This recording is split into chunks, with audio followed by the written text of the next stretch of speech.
మలయాళీల ప్రతిష్టాత్మకమైన ఓనం పండుగను పురస్కరించుకొని బోయినపల్లి మలయాళీస్ వెల్ఫేర్ అసోసియేషన్ ఆధ్వర్యంలో ఓనం సంబరాన్ని అంగరంగ వైభవంగా నిర్వహించారు.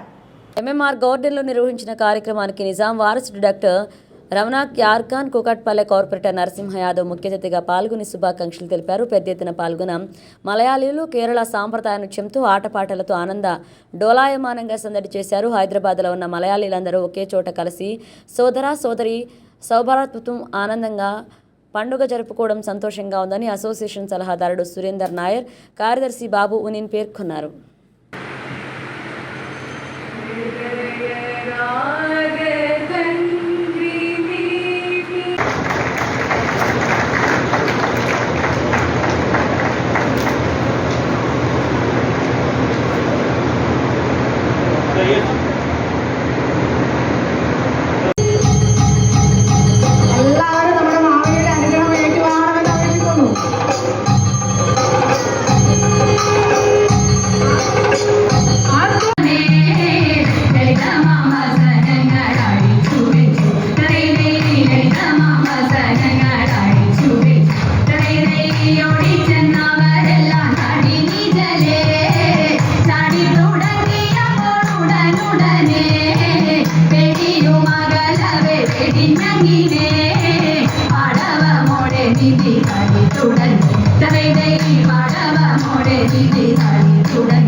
Normally make sure that people of different faiths and communities mingle, and I've been hosting Holi for the last 45 years without a single break, though I'm a Muslim, and I do it in the name of Mehboob Ali Khan, who was the 6th Nizam, who was my great grandfather.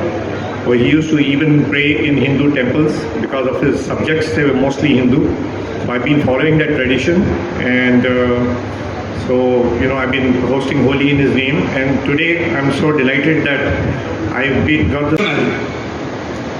അച്ഛൻ്റെ അമ്മയുടെയും അല്ലെങ്കിൽ അപ്പൻ്റെ അമ്മയുടെയും കൂടെ കാണത്തില്ല.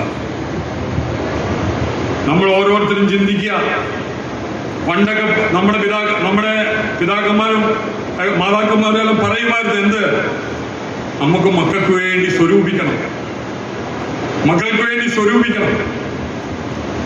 ഞാൻ പറയുന്നത്, ഇപ്പോഴത്തെ അവസ്ഥയിൽ നമ്മൾ മക്കൾക്ക് വേണ്ടി